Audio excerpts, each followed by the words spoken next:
Summer feels like it's right around the corner now. I mean, in the UK at least, the sun is starting to come out a bit more, until of course it isn't. But even though you know that, late April and even early May makes you feel like you still got loads of time left. And then suddenly it's summer, it's 25 degrees, you're meant to be wearing shorts and you're sat there wondering what you've done with yourself. Sometimes I've even let it go too much the other way. I've locked in so hard and then fell off about 2 weeks later, before summer even came. So this video is going to teach you how to get ready for summer.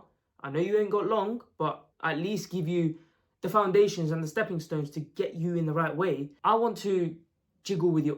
What? Let me start by reframing this whole video. You probably clicked this thinking, yo, I want to change my life straight away. But listen, this isn't just about looking better. You know, all this looks maxing thing is getting out of hand now, I can't lie. What it is about is making your summer feel better. Really?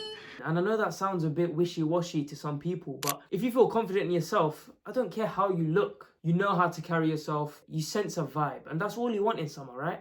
Yes, definitely. You're just tightening a few screws here and there, because listen, you got 1 or 2 months, let's be real. So without further ado, let's get into the first thing that I would probably lock in, and it's your body. You want to obviously show off the work on the beach. Your body is a physical manifestation of your discipline and your consistency over a long time. Now, don't get me wrong, it's unlikely you're going to see massive transformation. But what I want you to know is, don't hear that and think, yo, I need to just lock in for 1 or 2 months now.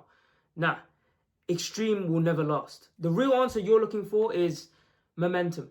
You need momentum. Train at least 5-6 times a week, whatever your goals are, you know, weightlifting or calisthenics or running. Make sure your diet's in check. I mean, know whereabouts you're eating in terms of calories, if you're in a surplus, if you're in a deficit, if you're maintaining even, and just make sure you hit your protein, please. Because a lot of people just go into a mad deficit or a mad surplus and just don't need it. And of course, a really underrated one, your steps. Don't be sitting inside all day and just doing nothing.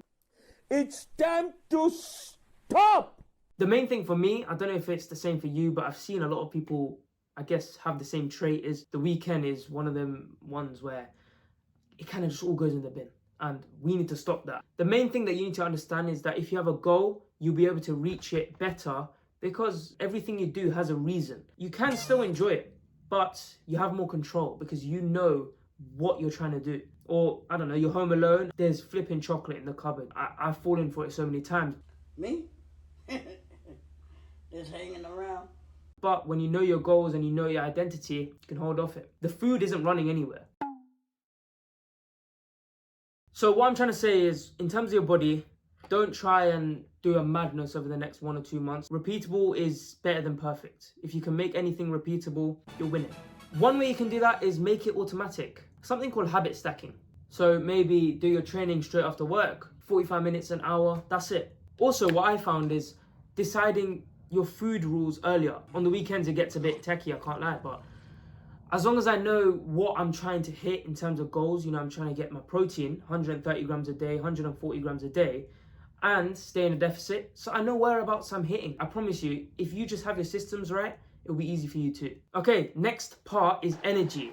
And this is one that's so underrated. Now, we can all admit that we need energy to feel like it's summer. Like feeling dead, feeling a little bit, I guess, depressed in the non-clinical way, just kills the whole vibe.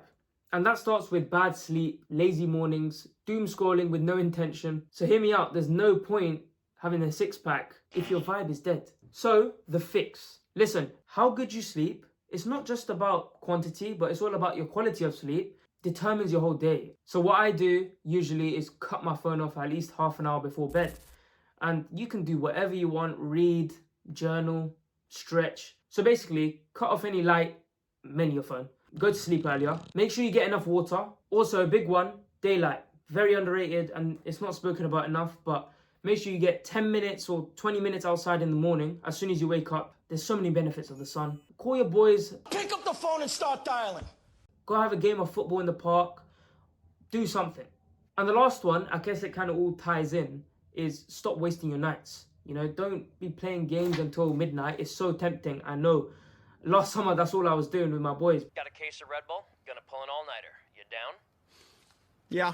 You can play games, you can still enjoy it, but I'm telling you, don't waste your nights.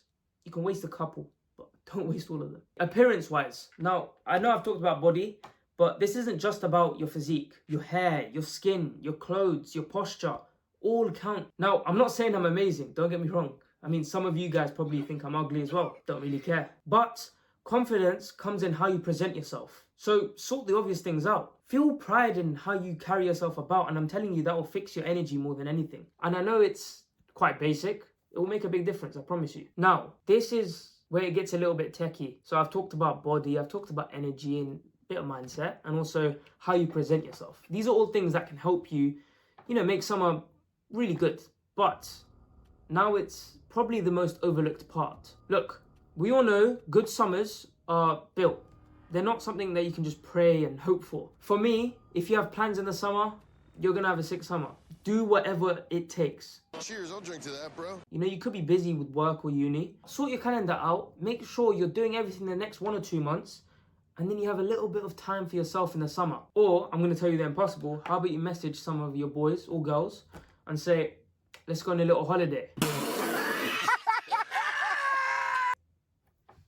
Just an idea. Because look, if you really want to enjoy summer, you've got to take control of where you are right now. And whether that be physical, mental, spiritual, financial, just make sure you have it under control and you've got 1 or 2 months to build that. Now, it's not going to be crazy, don't get it wrong, but you don't have to become a whole new person or create a whole new identity to make 2026 summer the best summer of your life. It's close enough to take seriously, but it's still long enough to actually make serious progress. And you'll be surprised how quick you can change. Okay, quick recap. Train consistently, get that body you want, sort your energy out, look sharper, get a trim or have a little bit of a wardrobe going on. Have plans with family or friends. You don't want to waste your summer, do you? Now, the final thing I'm going to say is either prepare for summer or just drift past it. Yeah, no shit, Sherlock. I mean, me personally, I wouldn't want that. But I guess it's all up to you. Thank you for watching, and I'll see you this time next week. Love and guidance.